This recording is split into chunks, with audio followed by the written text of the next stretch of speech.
morning, and welcome to Morning Movie News, where, inexplicably, the Power Rangers movie continues to move forward.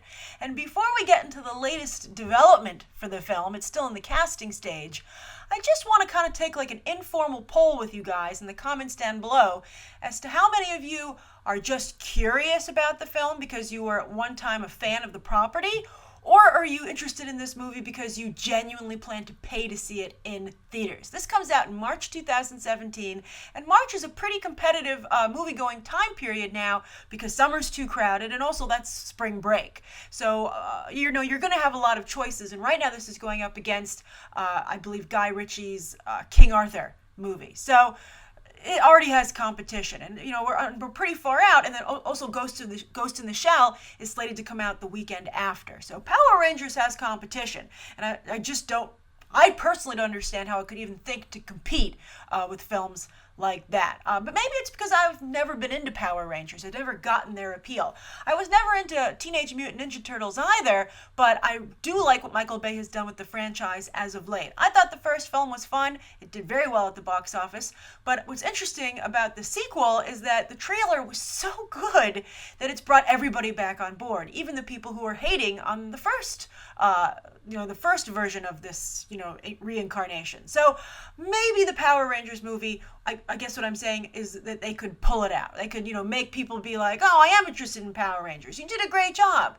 But the way the picture's coming together already, the people they've cast as Power Rangers, the people who are involved behind the camera, the director of Project Almanac, who was waiting for him to return, right?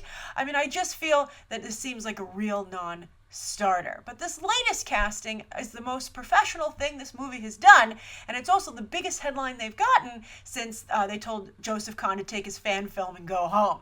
And of course, I think that's what this casting was designed to do. Now, what am I talking about? I'm talking about the casting of Elizabeth Banks as Rita Repulsa. And this got a lot of coverage yesterday, not only because it's Elizabeth Banks in a role I feel is very similar to Effie Trinket, her iconic character in the Hunger Games franchise. More on that in a moment.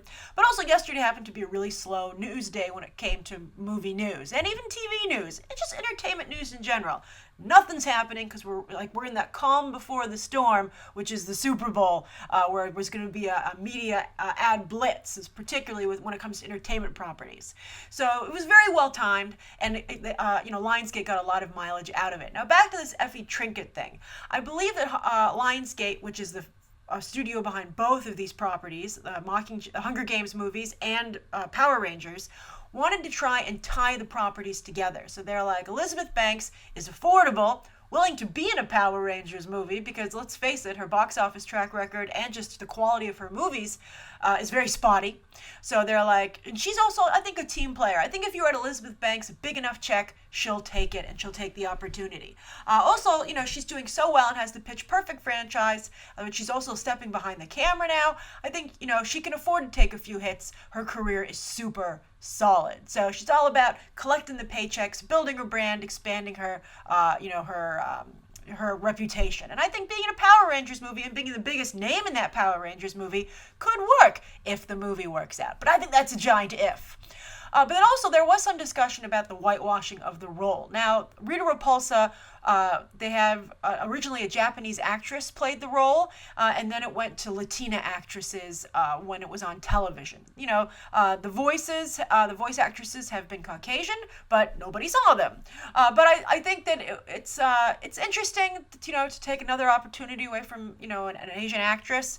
But at the same time, I think you can cut the Power Rangers movie a little bit of slack because it is a very diverse film in the lineup of the Power Rangers themselves. And I think that you could argue that they should have gotten, but Lucy Liu, there's really not a lot of, Asian female name talent working right now, which puts, maybe they could have gotten an Asian actress, though, and really helped the film's appeal in Asia, which would have been perhaps a good idea. But I don't really know of any, popular Asian actresses either who are very good with the language barrier. That continues to be something that keeps a lot of Asian talent from crossing over. They could learn their lines, just phonetically, like many a star has done, including, for instance, Antonio Banderas. When he started his career, he couldn't speak English. He just learned how to sound out the words, and it turned out pretty darn well for him. But we'll see. I think Elizabeth Banks, I think, both helps and hurts the film. I think that she brings a name talent. She brings a little bit of the Hunger Games-esqueness to it. It's a similarly flamboyant role. But at the same time, as I said, Elizabeth Banks has made a lot of crap, so she's not exactly, you're not like, oh, Elizabeth Banks is involved, it must be good. You're like, maybe it's one of her bad movies. So I don't know. I think it's interesting. I think it's an interesting development, but I think it's more interesting for the business aspects to it than the property itself. But we'll see. We'll see how Power Rangers turns out. I think it's got a mighty, talk about mighty Power Rangers, I think it's got a mighty hill to climb, and maybe they shouldn't have been so quick to dismiss Joseph Kahn.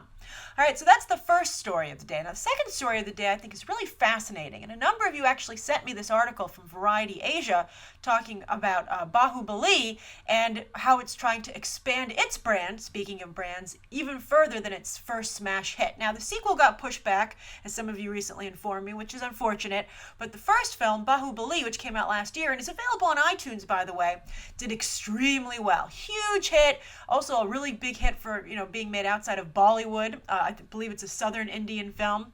And it's actually just a really good movie. I actually recommended it as one of the top 10 gems from last year. I think it's definitely worth watching.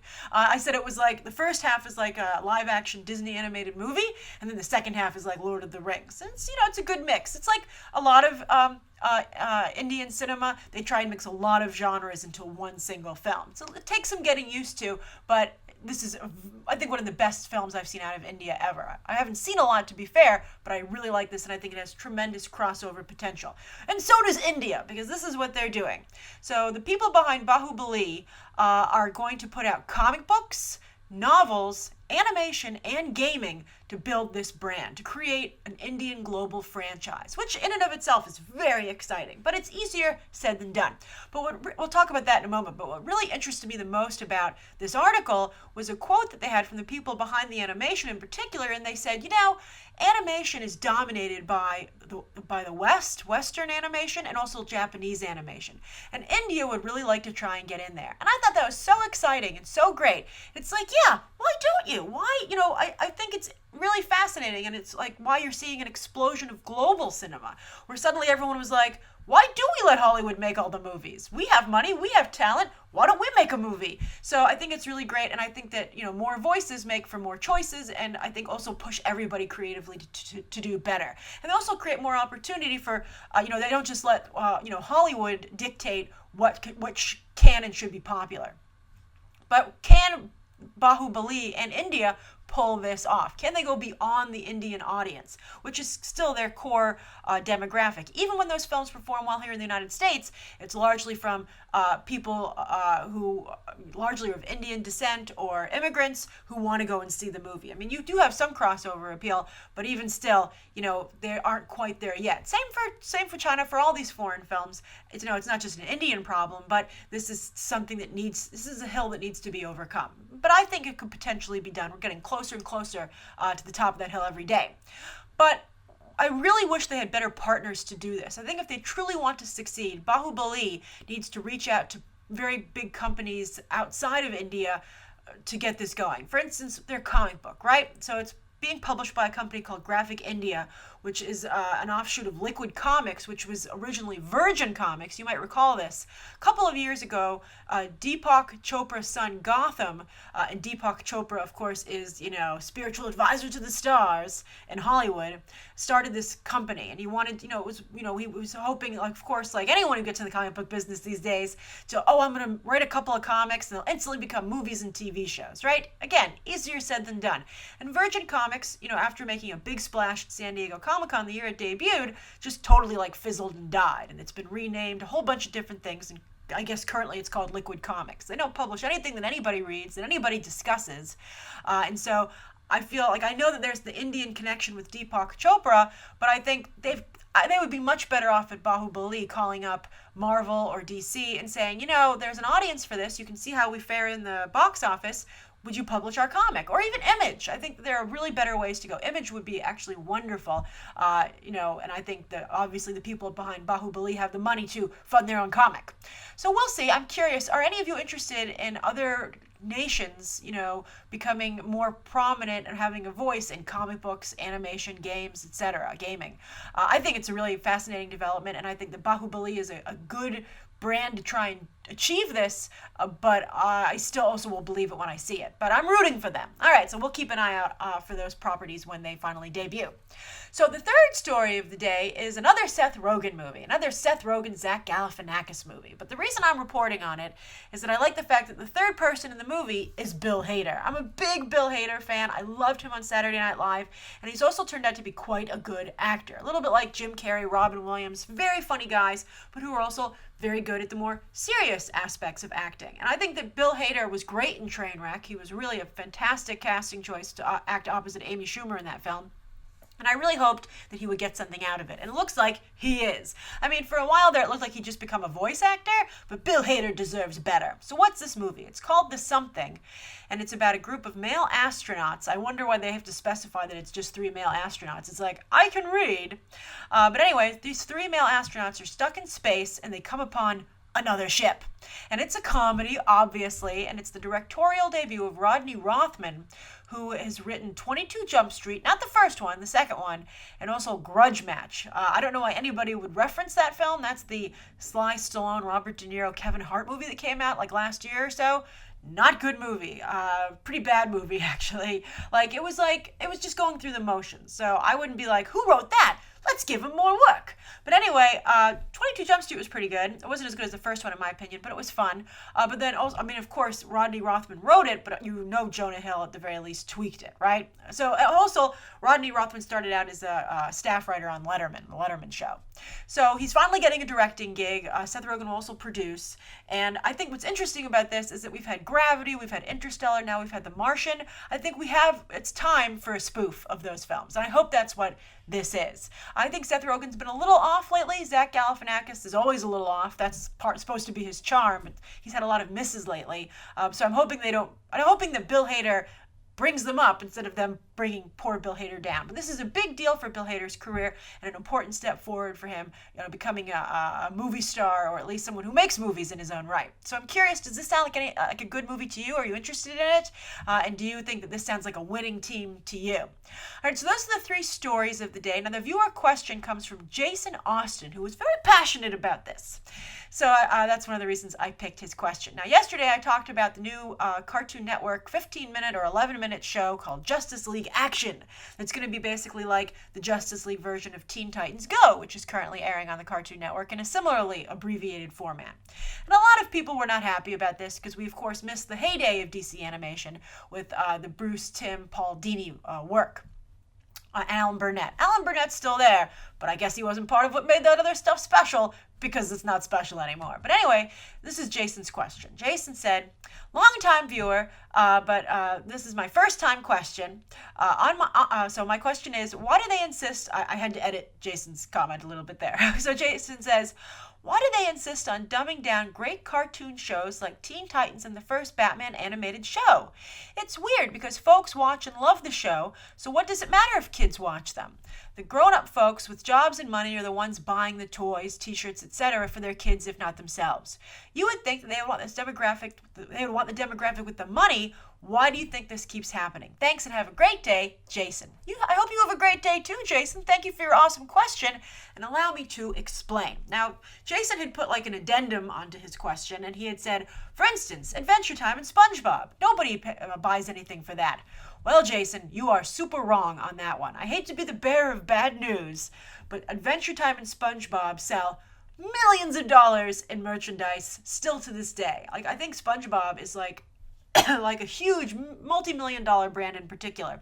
Because you have to understand, it's not just toys, but it's backpacks, it's like bed sheets, it's tableware, cups and plates, it's going on, macaroni and cheese. They have SpongeBob macaroni and cheese. SpongeBob also is part of like some theme park activities that you can partake in when you go to like Universal. So SpongeBob and Adventure Time is, very, very, prolific in its, merchandising. So just because sometimes you don't see the merchandise for a property doesn't mean that it's there. I would urge you, if you ever wonder why something's been on for so many seasons, to maybe say, well, maybe I'm missing something, because clearly they wouldn't keep something on for so long if it wasn't making them a lot of money. I mean, also look at the success of the SpongeBob movies. Those have done quite well.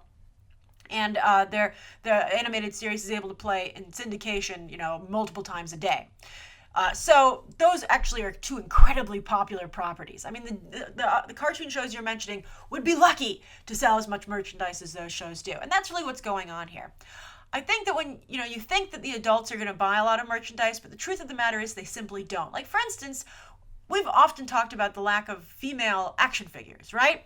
And it's always annoyed me. So, back when I was at Marvel, I went and I asked their person who works in merchandising, who is like handles the licensing, and I said, "Why aren't there more female action figures, huh? Answer me that. Who's responsible for this?" I mean, maybe there's more of an audience to buy them now, but at the time, the person said to me, truth be told, nobody buys them. So I was like, oh, shocker. So it's like, at the end of the day, if you're a toy executive and also a Cartoon Network executive and you look at the numbers, you go, no matter how much I love something, if no one is purchasing the rights to it and it's expensive, no one's purchasing the merchandise for it and it's expensive for me to produce, I can't keep making it. It's sad. It's sad. I'm sure maybe some Cartoon Network executives feel horrible about the development, but they have a company to run with a bottom line and people to report to who expect profits. How dare they? So that's what's going on. I think that Young Justice couldn't move any merchandise. There weren't any Young Justice sheets. The merchandise wasn't selling. And I think that it really does go beyond action figures and toys and T-shirts. And I think that's where maybe, Jason, that's what's confusing you and making you feel the situation is different than it is. You need to think about the bedding. You need to think about the plates. You need to think about the candy and cereal boxes. That's where a lot of the revenue comes from. The socks, right? Did you ever see any Young Justice socks? But I bet you've seen SpongeBob socks. So that's where it comes from. So unfortunately, little kids will buy tons of stuff and their parents are buying it for them. And often I think the parents of the little kids don't partake in this stuff at any degree. So, they're not into it at all. And so they just buy what their kids what their kids ask them to buy. So that's the hard truth of the matter, that the properties you mentioned do actually sell a lot of merchandise. And the shows that we love just sadly haven't been moving the merchandise. Now, I think sometimes it's a case of they didn't create good enough merchandise. Maybe they never made Young Justice bedding, and maybe it would have sold. I would have bought Miss Martian stuff for sure. I thought she was awesome. But I think, that's another whole nother problem. But sometimes these companies don't know how to market what they have. And also that might be because they only have the infrastructure set up to market to little kids. So they don't know what they're doing when it comes to marketing to an older demographic. That's also, I think, a hard truth. And sometimes the infrastructure just isn't in place to really benefit something. But that's a hard lesson of business. You can bemoan it and be upset about it, but sometimes, you're like, well, it's going to take like 30 to 40 years. Maybe someday you might find yourself in a position to change something like this and to actually be an agent of change. But those opportunities are far and few between. So I guess the best you can do is to write to these people and say, please, could you create something? But who knows where these letters go? It's hard to change the status quo. And right now, when it comes to animated stuff, the Western world, at the very least, believes that the sales demographic for that are children, and that's who they market to, that's who they create merchandise for, and those are the numbers they look at. All right, so, and also with men and women, it's the same thing, a lack of stuff for women as well, but we're starting to see some change there at least. All right, Jason, thank you so much for your question. I hope I was able to shed some light on it. I'm sorry that I didn't have more positive things to say, but I hope that at least I was able to help you understand the situation a little bit better. Thank you, everybody, for tuning in. Please write down below what you think of today's top 3 stories and Jason's viewer question, any ideas you have to change the status quo, and also, of course, what you'd like to see covered tomorrow and any questions that you might have. Thanks for watching. Bye.